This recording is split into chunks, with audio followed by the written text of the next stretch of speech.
Hello, my name is Lori. Welcome to my channel. We are quilters. It is Friday, Blabfest. I love the other things I do during the week. Monday with the upskills and Wednesday with the blocks. But Friday I think is my favorite because I talk about whatever I want to talk about that has to do with quilting.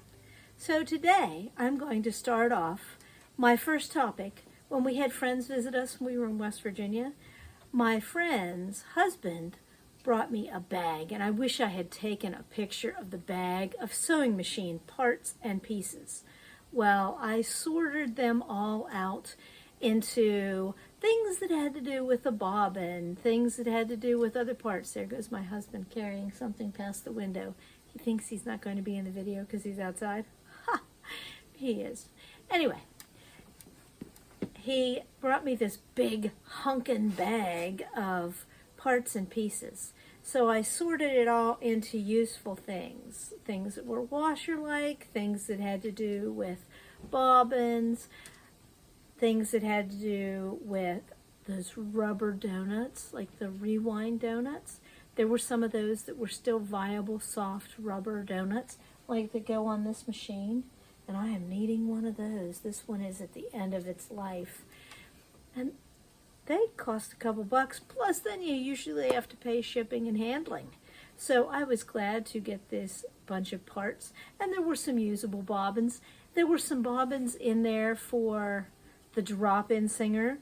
I don't own one of those, but there were probably 15 of those bobbins.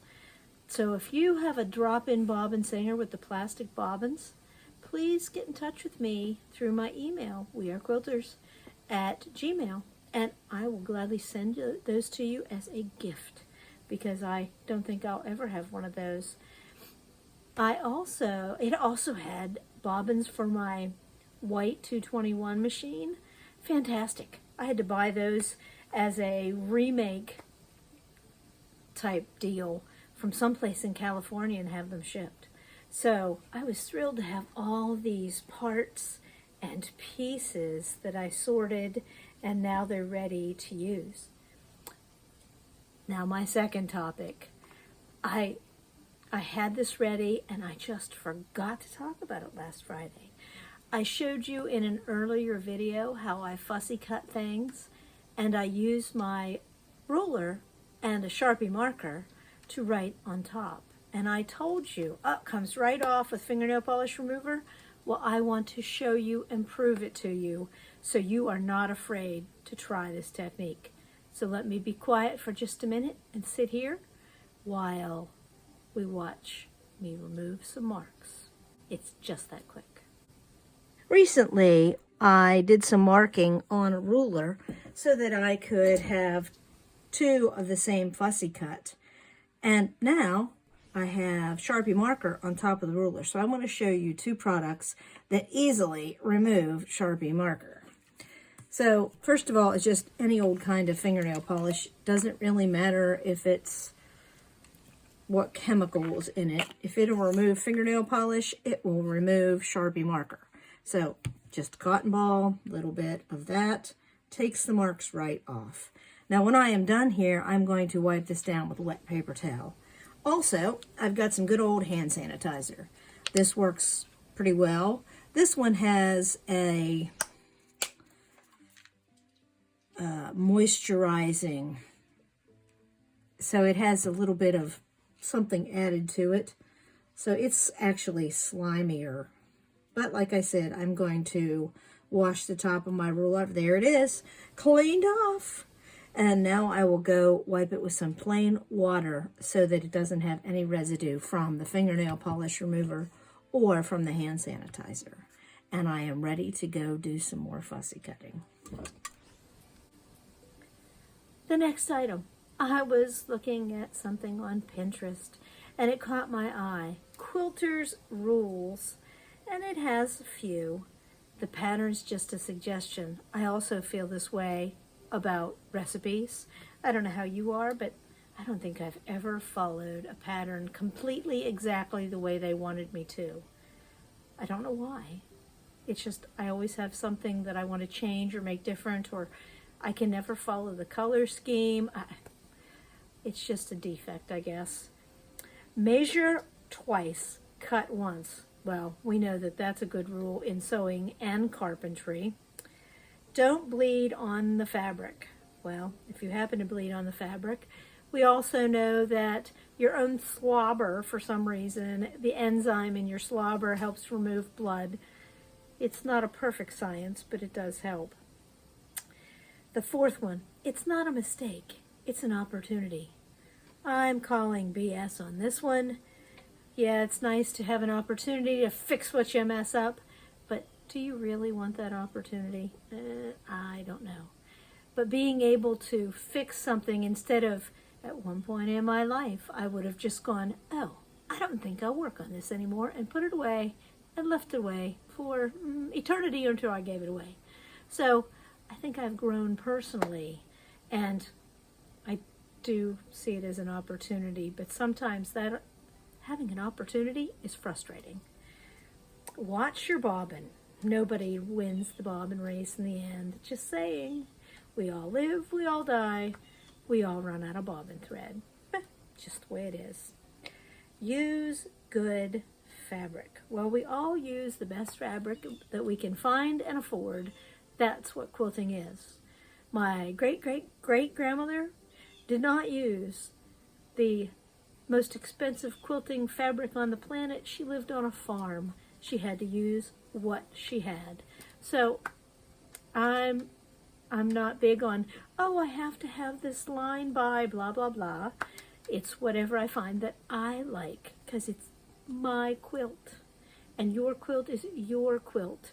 So if you want to buy curated fabric, go right ahead. If you want to pick different fabrics for yourself, you go for it, and it's your quilt in the end. Stray threads are a fashion statement. I love this one. My husband says he doesn't recognize me unless I have threads all over my clothes, because most times before we leave the house, he's pulling threads off of me every single time. Done is better than perfect. I would absolutely 100% agree with this, because my quilts are not perfect, but when they are done, it's better than what it would have been when it was sitting on the shelf as just a flimsy. So better. Done is better than perfect. Absolutely. I love those little rules. And that brings me to the next part. Done is better than perfect. Here is the presentation of the School Days quilt to Haley. She loved it. She is Scarlett's first teacher. And she bought her first house. So she got the School Days quilt to go in her first home. She was very excited and very happy because my son and daughter-in-law set it up as a surprise dinner and didn't tell her why we were all having dinner. So I know she will enjoy it. And my daughter-in-law even sent me a picture today with Haley's cat curled up on the quilt, which is exactly what a quilt should be used for, to cuddle and curl up with. The next section is on things that I found last week while we were out. There are no yard sales, so thrift stores were it. I found this fantastic piece of crayon fabric. It's a half yard for $1. Name brand, can't pass it up. I also found this fabric. It looks very 1980s, but I love the colors in it. The pinky purple, the red violet, fantastic colors. And some of these colors, I believe, will work right into the Study in Scarlet quilt. I'm almost done cutting that, by the way. I also found this long little panel.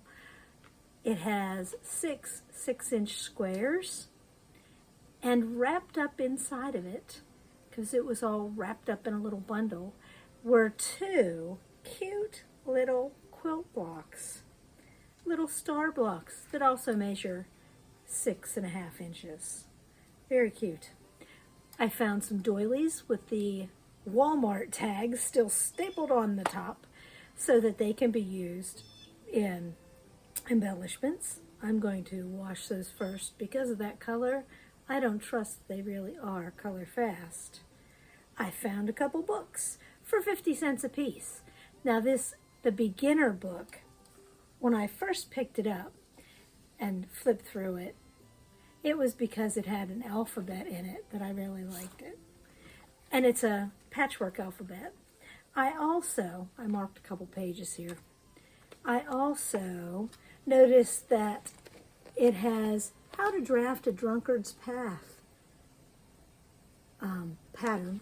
I don't really like their pattern because it has too big of a pie and not enough, the shell is too, the pieces are not the right proportion for our surprise quilt. So, but it gave me some ideas to read through that article. I also noticed that, where was this when we needed it? There's a fantastic, and it has a pattern in it for the schoolhouse block. That's all right. I drafted my own. It worked out well, but there's a pattern in there for that too. So even though this is a quilter beginning book, it has some good stuff. Sometimes, if you need an easy project, a beginner book is a place to go.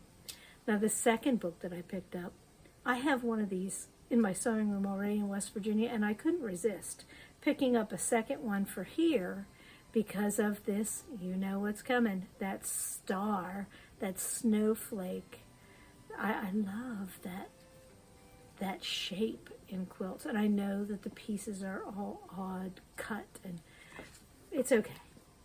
But this one has, it's using a ruler, so the quilts that are in it are fairly complex, and it tells you how to use the lines on an OmniGrid ruler, which it doesn't hurt to have a refresher in that every once in a while anyway. Marion asked me, she said she hadn't seen any cross stitch for a while from Dan. So she asked what project Dan was working on. Well, as she was asking that question, he was putting the final stitches on this Friends project, and it has he was doing the it has our name above the house picture, and he was doing the name on graph paper and getting ready to finish it up. So here is what the front of the package, because here in Michigan, he doesn't like to drag a lot of things with him, even though he has lots of floss and other supplies here. He doesn't drag separate things. He usually works on kits. So here's the picture from the front of the kit. And here is his finished product before it gets washed and framed. He does such nice work.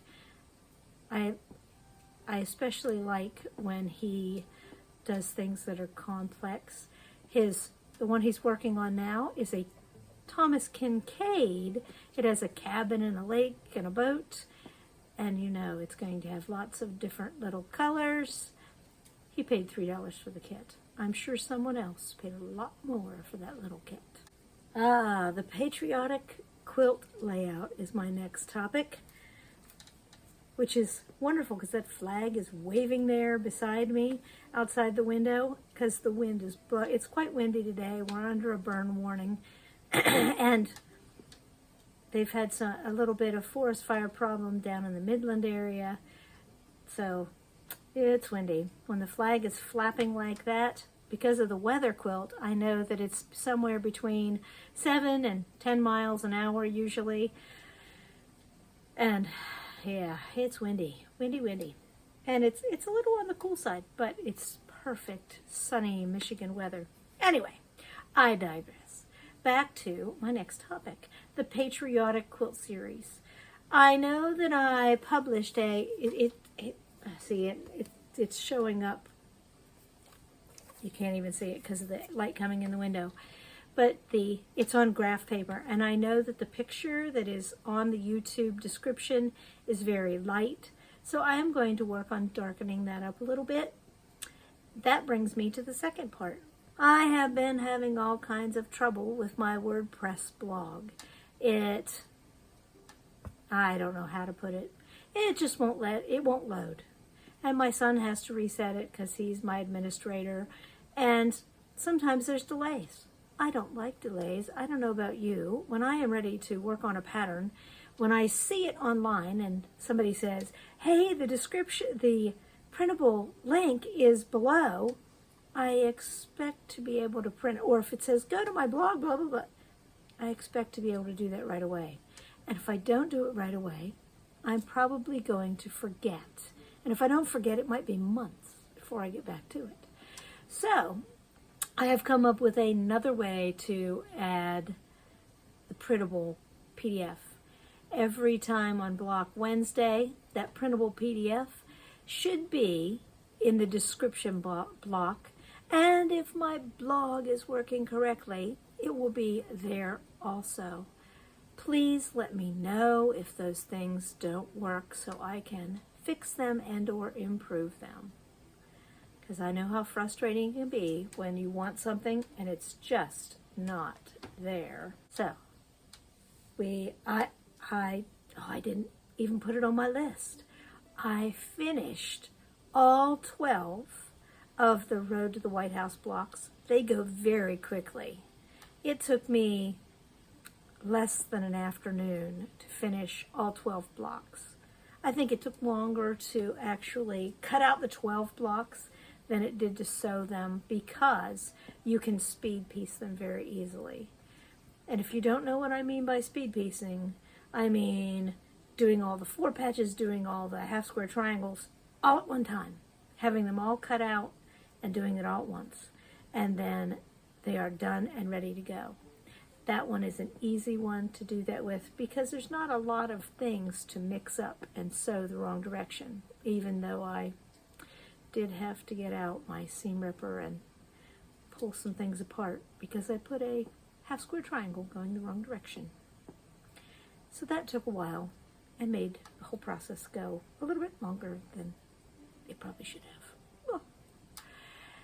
Oh. You know, I gave the